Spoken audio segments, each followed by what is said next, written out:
Welcome back to another World Audiobooks. Thanks, guys, for tuning in as always.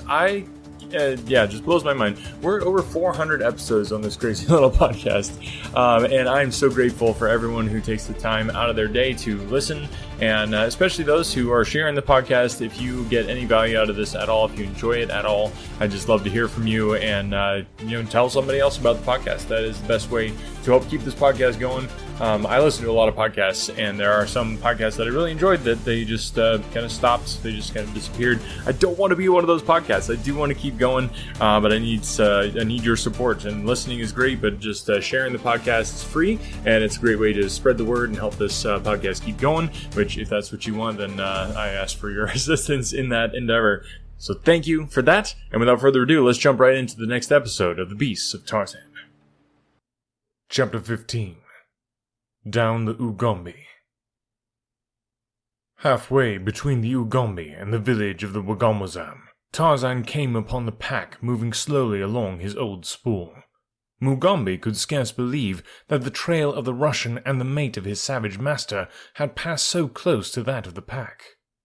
It seemed incredible that two human beings should have come so close to them without having been detected by some of the marvelously keen and alert beasts.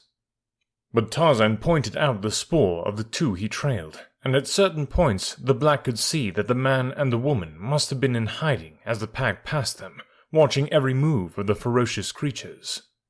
It had been apparent to Tarzan from the first that Jane and Rokov were not traveling together.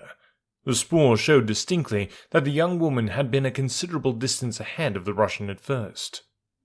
Though the farther the ape-man continued along the trail, the more obvious it became that the man was rapidly overhauling his quarry. At first, there had been the spoor of wild beasts over the footprints of Jane Clayton, while upon the top of old Rokov's spoor showed that he had passed over the trail after the animals had left their records upon the ground.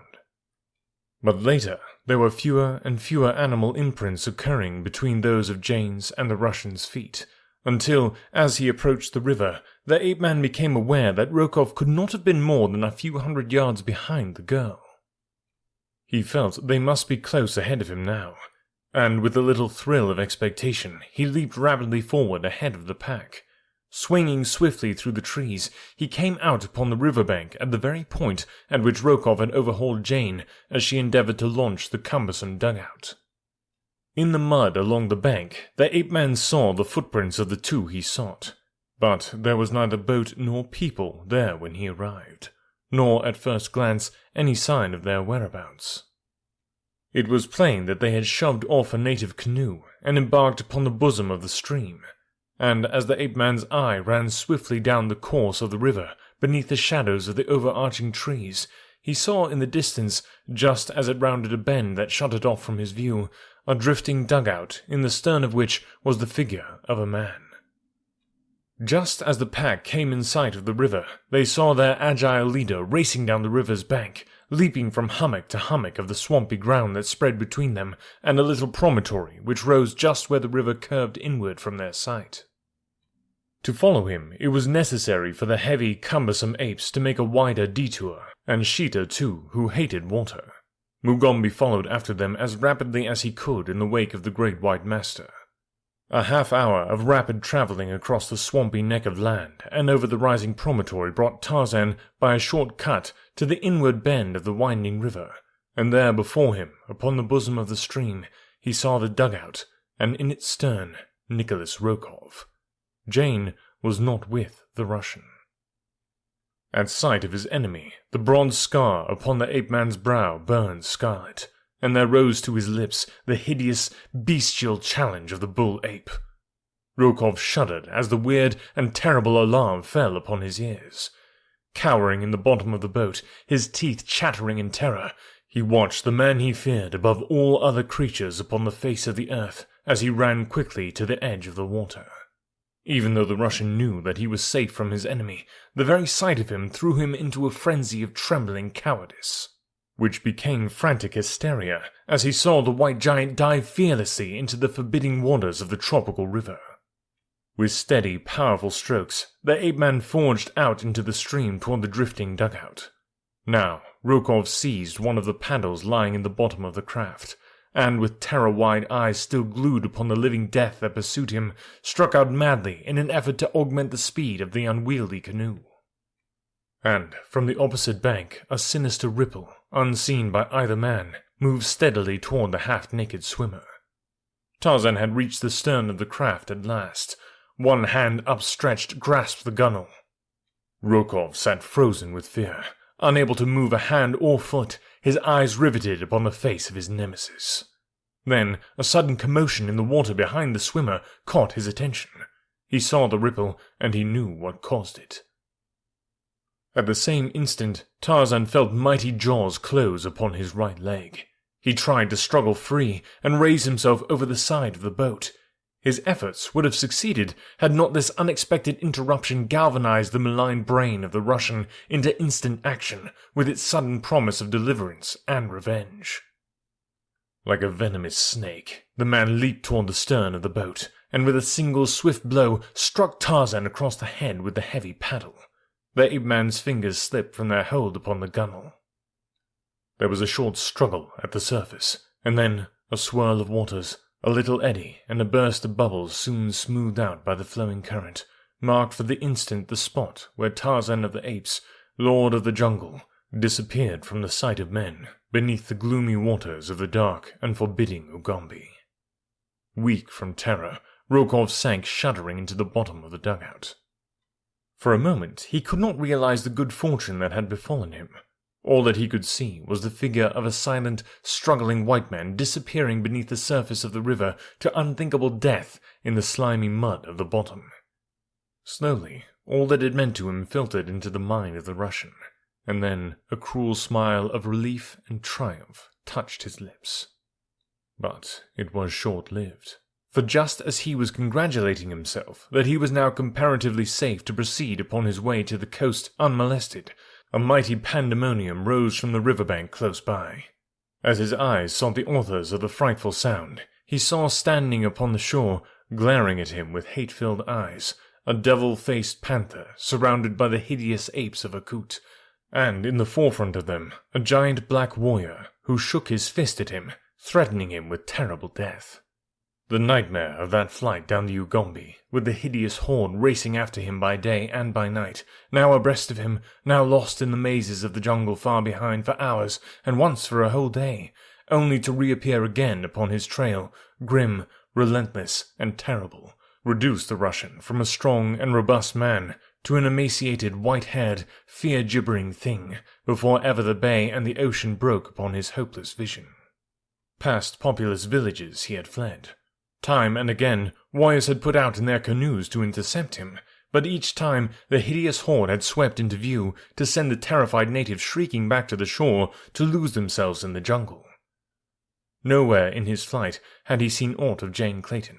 Not once had his eyes rested upon her since that moment at the river's brim his hand had closed upon the rope attached to the bow of her dugout, and he had believed her safely in his power again, only to be thwarted an instant later as the girl snatched up a heavy express rifle from the bottom of the craft and leveled it full at his breast. Quickly he had dropped the rope then, and seen her float away beyond his reach, but a moment later he had been racing upstream toward a little tributary, in the mouth of which was hidden the canoe in which he and his party had come thus far upon their journey in pursuit of the girl and Anderson. What had become of her? There seemed little doubt in the Russian's mind, however, but that she had been captured by warriors from one of the several villages she would have been compelled to pass on her way down to the sea.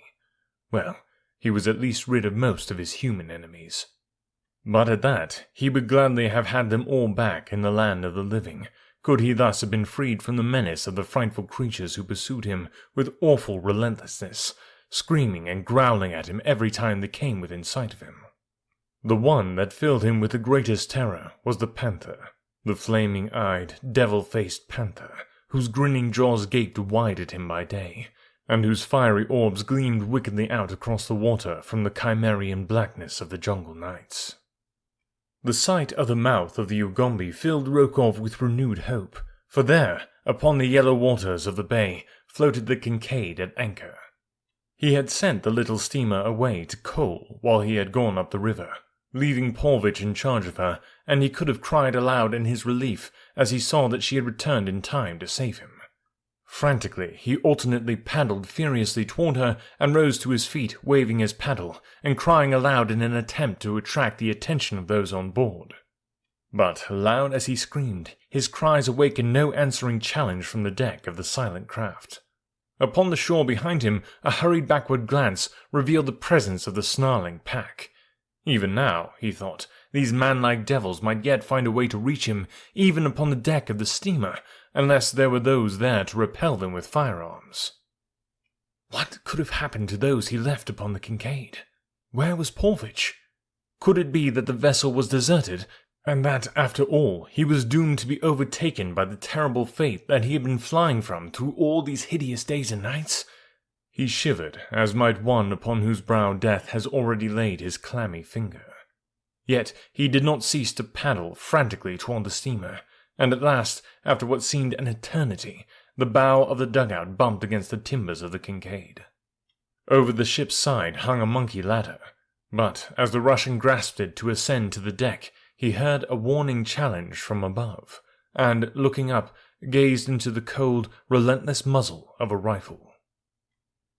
After Jane Clayton, with rifle leveled at the breast of Rokov, had succeeded in holding him off until the dugout in which she had taken refuge had drifted out upon the bosom of the Ugambi beyond the man's reach, she had lost no time in paddling to the swiftest sweep of the channel, nor did she for long days and weary nights cease to hold her craft to the most rapidly moving parts of the river, except when during the hottest hours of the day she had been wont to drift as the current would take her, lying prone in the bottom of the canoe, her face sheltered from the sun with a great palm leaf.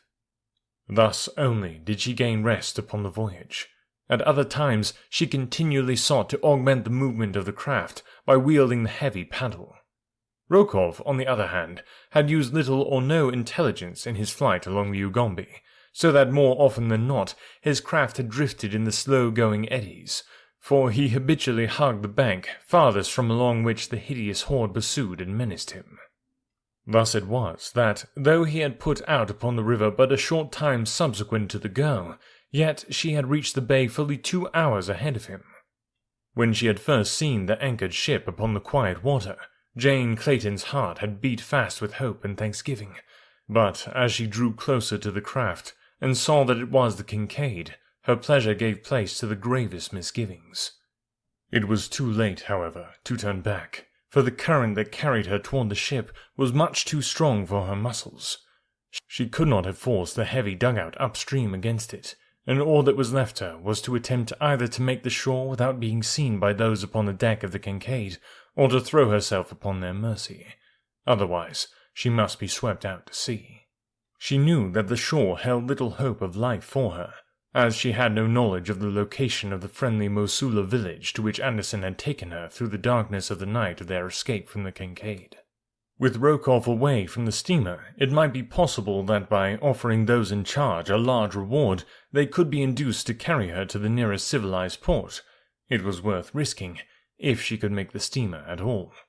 The current was bearing her swiftly down the river, and she found that only by dint of the utmost exertion could she direct the awkward craft toward the vicinity of the Kincaid.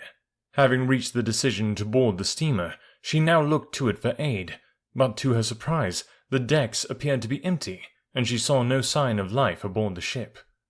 The dugout was drawing closer and closer to the bow of the vessel, and yet no hail came over the side from any lookout aboard.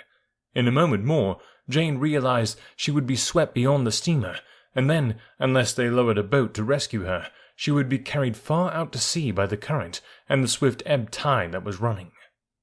The young woman called loudly for assistance, but there was no reply other than the shrill scream of some savage beast upon the jungle-shrouded shore. Frantically, Jane wielded the paddle in an effort to carry her craft close alongside the steamer.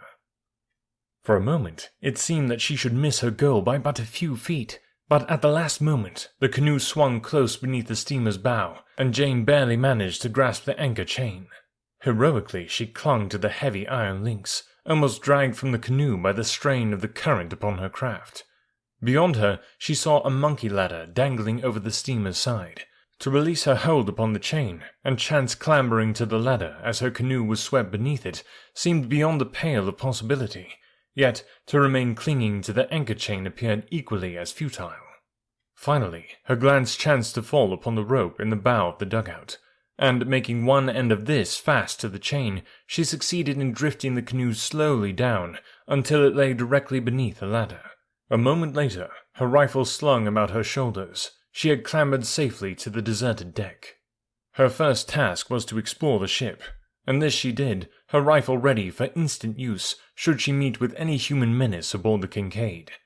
She was not long in discovering the cause of the apparently deserted condition of the steamer, for in the forecastle she found the sailors, who had evidently been left to guard the ship, deep in drunken slumber.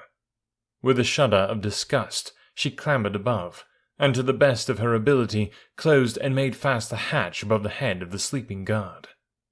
Next, she sought the galley and food, and having appeased her hunger, she took her place on the deck, determined that none should board the Kincaid without first having agreed to her demands. For an hour or so, nothing appeared upon the surface of the river to cause her alarm, but then, about a bend upstream, she saw a canoe appear in which sat a single figure. It had not proceeded far in her direction before she recognized the occupant as Rokov, and when the fellow attempted to board, he found a rifle staring him in the face. When the Russian discovered who it was that repelled his advance, he became furious, cursing and threatening in a most horrible manner. But finding that these tactics failed to frighten or move the girl, he at last fell to pleading and promising. Jane had but a single reply for his every proposition, and that was that nothing would ever persuade her to permit Rokov upon the same vessel with her. That she would put her threats into action and shoot him should he persist in his endeavor to board the ship, he was convinced. So, as there was no other alternative, the great coward dropped back into his dugout, and at imminent risk of being swept to sea, finally succeeded in making the shore far down the bay and upon the opposite side from that on which the horde of beasts stood snarling and roaring. Jane Clayton knew that the fellow could not alone and unaided bring his heavy craft back upstream to the Kincaid, and so she had no further fear of an attack by him. The hideous crew upon the shore she thought she recognized as the same that had passed her in the jungle far up the Ugombe several days before. For it seemed quite beyond reason that there should be more than one such a strangely assorted pack. But what had brought them downstream to the mouth of the river she could not imagine. Toward the day's close, the girl was suddenly alarmed by the shouting of the Russian from the opposite bank of the stream, and a moment later, following the direction of his gaze, she was terrified to see a ship's boat approaching from upstream, in which, she felt assured, there could be only members of the Kincaid's missing crew. Only heartless ruffians and enemies. I'm so happy that Jane took my advice from last week and used that gun. Those guns are there for use, and she's putting them to good use, and that makes me very, very happy. So I hope you guys are enjoying the book. I'd love to hear from you. Please get in touch if you have a suggestion for the next book we should do. If you have any suggestions for what would make a Patreon subscription worthwhile to you. If you did want to become a patron, what would make that worthwhile? I'm considering doing some basically like a parallel book. I'm not sure how well that would go, because then you're like listening to one book, but you're also listening to another book every week and getting a bonus episode. So do you want the same book but faster, or like more episodes behind the Patreon wall? You get them early, or do you want two books at the same time? Would you be good with that? I'd love to hear from you. Please get in touch on theworldaudiobooks@gmail.com, or you can leave comments on YouTube or on Spotify or wherever you're listening. There seems to be comment functionalities on most of the spots. So thanks guys for listening, and we'll catch you next week.